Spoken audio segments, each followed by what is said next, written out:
spelts are gut friendly. And when I do full allergy panels, I often find that people will have a problem with wheat and spelt. And if it's a gluten issue, they'll come up with bang, barley, rye, wheat as well. Yeah. Does that answer your question? Oh, yeah. Right, yeah. Sorry, there was a hand down. Yes, sorry. Yeah, just things, unstabilised oats, are they any better than... What were they? Unstabilised? Unstabilised, are they any better than... Unstabilised oats? Well, they've got head problems? Oh my God. I'm just seeing Really? I'm just wondering whether they're any different. Yeah, I've seen that, and I'm sort of like... At the health food I wouldn't have unstable anything, just quietly, but I don't know, maybe they're vulnerable and they have less gluten. I'll have to look into it, I really don't know the answer, to be honest. And also, I've heard not to eat anything 2 hours prior to your exercise. I don't know why that would be. Yeah. Even if it's during the day. And you, look, How bad? it's one of those things that you can do trial and error. I've worked with lots of sporting groups, and definitely one of our strategies is to have people fueled up. Good meal, good main meal, like their brekkie or their lunch 2 hours before the event, a little bit of carb just before. So it's mainly digestion. It is totally digestion. You don't want massive blood flow circulating around here, particularly proteins and things. We want to start spreading out to the muscles, the brain, that sort of thing. So yeah, main meal 2 hours, a little bit of carb, lead up 30 minutes before. Some people might find if they get the trots that doesn't suit them. And it's going to be an individual thing on that one. If you're training like 3 times a day, is this whole thing still in place? And what I put in towards the back of that eating to win, I've got a timetable. Because for people who do events, and if they, if you're training 3 times a day, I'm assuming you've got an event coming up, every day, every training session becomes a dress rehearsal for the real day. So it's not like you suddenly start eating a banana on competition day before you train. You rehearse every day as if it is competition day, and mentally the same as well. So that obviously adds more calories into your total calorie count per day. Yeah. But you're just saying, well, you're training that so much that you're going to need that extra energy. Yeah, I've got a whiteboard. An interesting thing happens with carbohydrates. Do you guys mind if I use the whiteboard? All right. I'll just move it to the front here. See, are we concerned we're recommending more carbs? Are we concerned that that's contradictory to what we're... carbs can... Timing's everything with carbs, and I think I do actually have that coming up. Timing is imperative for carbs. They give our body, depending, it'll be 5 minutes to 90 minutes, it'll say, here's some sugar, because we break it down as soon as it hits our mouth, carbs. Most of it's done in our gut, but it will start to be broken down in our mouth. Sugar's teased out of it, absorbed into the bloodstream. So when you track it, blood sugar levels start tracking up pretty quick. If you don't exercise straight away, your body goes, oh, hit that level, let's start making fat. So we don't want it to get to that, but if it's timed where you're about to exercise, oh, cool. Thanks, the cells will go, thank you. So just on the carbohydrate thing,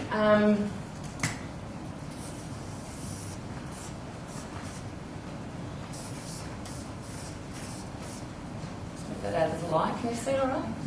Okay. So insulin really just comes over. It's triggered by a whole mechanisms of things, and blood sugar going up is the stimulus, which gets detected by the liver, which says to the pancreas, can you squirt out some insulin? The levels are just going up a little bit. We just need a little bit so the cells can open up and suck the sugar into the cell. It's got the locking key. Open up what are called GD4 receptor sites. Sugar can come in, go over to the mitochondria and do its little thing. Cool. It's another really cool time, though, that these cells open up and don't need insulin. And that's with exercise and after exercise, and it lasts for about 40 minutes. That's why you need this. You need 60 grams of carbohydrate just after you exercise. Because all of that will go straight into the cell because these GD4 cells are open and your body's trying to refuel up very rapidly just a little bit of glycogen. So give it back to it. And it won't bump up your blood sugar levels and it won't lead to fat gain. So that's why the timing's everything. If you get a little bit just hanging around the bloodstream, then you go and exercise on top of it, perfect. And if you get it in just after you've done some activity, perfect. Your body loves you. And it's kind of negligible if you're counting someone's calories. So you're saying 40 minutes, up to 40 minutes after exercise, those channels still open. don't open? It's so cool. Like, that's when you have chocolate. That's when you run down the pub and have a beer if you're diabetic. It's awesome. You use it to our advantage. And of course, we'd never suggest that stuff to any of our tribe. But that's the reality. If you want some shortcuts, that's what you do. And if someone's a really poor diabetic, and I'd suggest at the moment, in the year 2000, 1 in 4 Australians had a blood sugar issue. Now it's more like 1 in 3. 2020, you guys will still be working in 2020, maybe 1 in 2 people is going to have a blood sugar issue in this country if you guys don't have a bigger impact and nutritionists don't have a bigger impact. We need to really be assigned to be the gateholders of this one. Anyway, if you get diabetics coming to you, people with blood sugar issues coming to you, if you can encourage them to exercise more regularly, because this can really work in their favour. Any time you can take burden off the pancreas and the insulin needs, the happier their bodies are. So I even suggest to people 30 minutes minimum a day. The diabetic, 10 minute, 10 minute, 10 minute.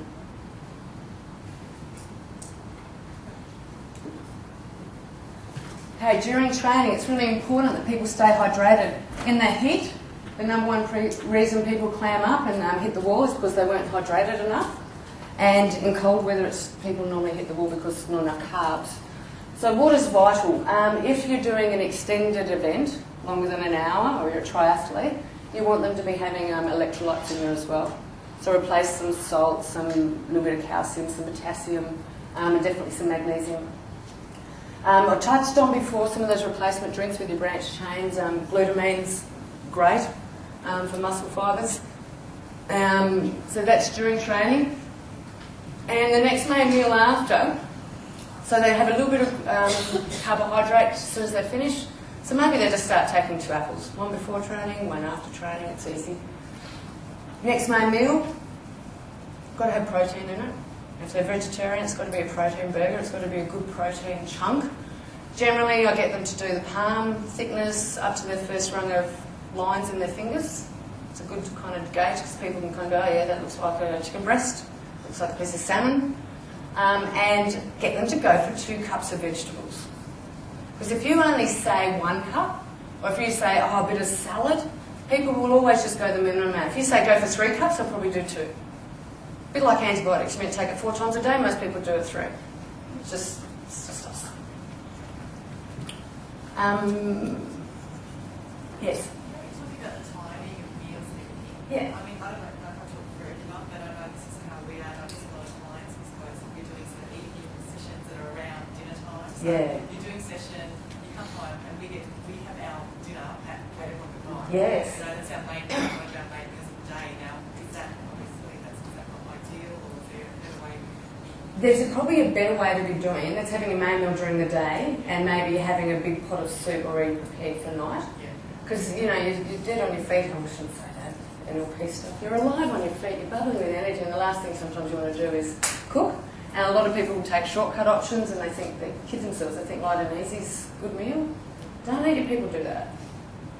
Teach them to be better prepared. Teach them that if they're a 9 to 5 worker, they've got to do their shopping on the weekend. They've got to have their veggies already chopped for their stir fries. And if they go organic, it will last till the following week. If it's supermarket stuff, it's going to go yucky. But if it's organic, it will last.